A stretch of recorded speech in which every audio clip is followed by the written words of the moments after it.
Thank you for taking the time to listen in. This is an exciting time for medical education at UCONN, and I am honored to have this opportunity to work with faculty, students, and staff to move curricular reform forward. We have unprecedented opportunities as we build a new addition and renovate existing space to accommodate an increased class size and innovate in education. One thing has become crystal clear through the retreats, forums, and LCME process these past 2 years. It is time for change. We are behind the times academically, technologically, and pedagogically, and we are at huge risk for future accreditation issues. Schools are being cited for less lecture hours than we have. There are standards for active learning that our current curriculum does not fulfill. We are nowhere close to where most schools are in simulation and technology-assisted education. And what once was our premier distinguishing feature, our longitudinal clinical curriculum, is no longer unique. Many schools have further advanced this concept in specialty care and other disciplines. It is time for us to regain our position across the country as a leader and on the cutting edge of educational programming. I want to dispel a myth or rumor that some of you may have heard, that our future curriculum is already set in stone. Let's be crystal clear on this. There is no room and no foundation for such rumors. Each of us has a responsibility to be involved in order to earn the right to complain. And as educators, we always welcome informed feedback. Honestly, we do have some ideas, but this is a project principally of the faculty and of the school, involving students and staff, and hopefully our collaborative partners in other schools and disciplines, particularly honoring our very special relationship with the dental school. The curriculum of our future is still in its very preliminary stages. So what does this mean? It is now your opportunity to join us, to share your ideas, and make your mark on education. Do you have a brilliant plan for clinical training? Can you envision a curriculum that transforms our educational program, utilizing our current resources as well as innovative technologies? If so, share it. We have completed our forums, have set up a Blackboard course, and are keeping an open door for all of your ideas. We will be developing committees run by our faculty, not just our administrative leadership, to shepherd us through this exciting process. What follows are some broad sketches of some of the ideas we have considered, as presented by the UME leadership team.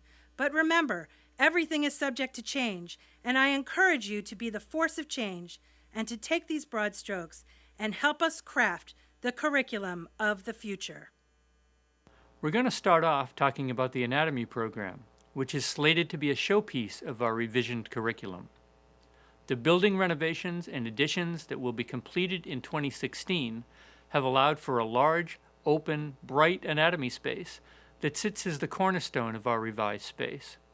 This new location will allow us to have a hybrid anatomy model that blends our traditional approach using cadavers with new technologies, such as the Anatomage virtual cadaver table and BodyViz workstations that render 3D reconstructions of MRI and CT scans. These complementary approaches should help students bridge the gap between the gross anatomy lab and state-of-the-art diagnostic imaging techniques. Our next step is to try to ascertain how to craft a curriculum that uses this space to the best of its ability. Well, there's much that we don't know about the future curriculum. We do know that we are moving away from the traditional calendar-based model and into a more individualized education. As a part of this move towards individualization, what we need to do is to come up with an individualized assessment tool. We are still in the early stages of understanding how this will be done. We need more than the usual exams, which are good tools to assess knowledge.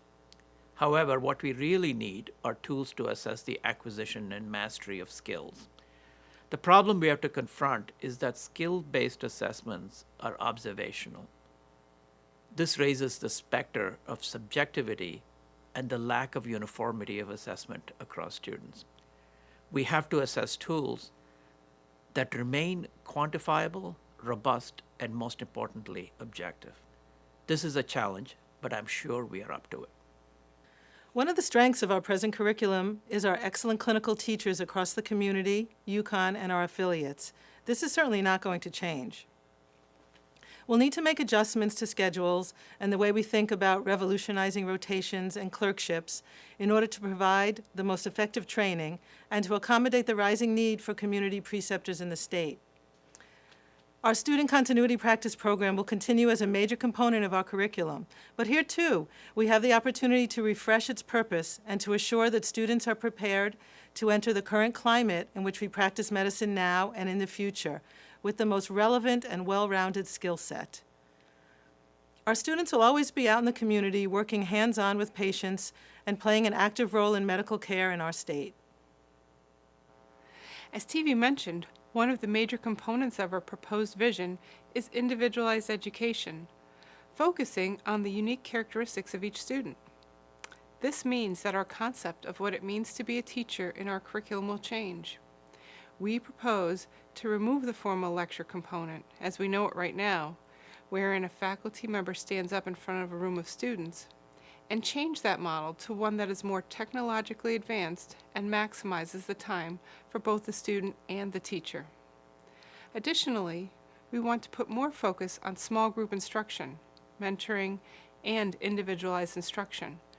Our goal is to impart lasting knowledge on our students and to think outside of the present teacher-learner paradigm. We will need dedicated faculty in order to make this work. Faculty roles will transform in a way that increases the importance of mentorship and become of greater importance in the new paradigm. At the end of the day, our curriculum needs to be created with our students and their future patients in mind. Today's students are not the students of 20 years ago. They have different expectations, needs, and paths to success. Our curriculum needs to reflect this change in our learners, and the best way to do this is to craft something that is interactive, technologically innovative, focused on individual needs, and hands-on in the medical environment. What we need now is for everyone to get involved. The UMA leadership team, with the support of the Education Council, has created a curriculum reform and revision steering committee. This committee will be made up of elected faculty, nominated by their peers and approved by the Education Council, as well as faculty appointed by the UMA leadership team. This committee will be purposefully structured so that there is representation across the spectrum of education. There are opportunities for all faculty to be involved in the process in one way or another, and I hope that you will contact us for ways in which you can play an integral role. No single individual, discipline, or group here at the School of Medicine is capable of creating this curriculum alone. In order to ensure that what we create is representative of the future, this needs to be a team effort that stretches across faculty, students, staff, departments, and professions. I am asking you to join us in this initiative, and please help us. The future is unfolding here.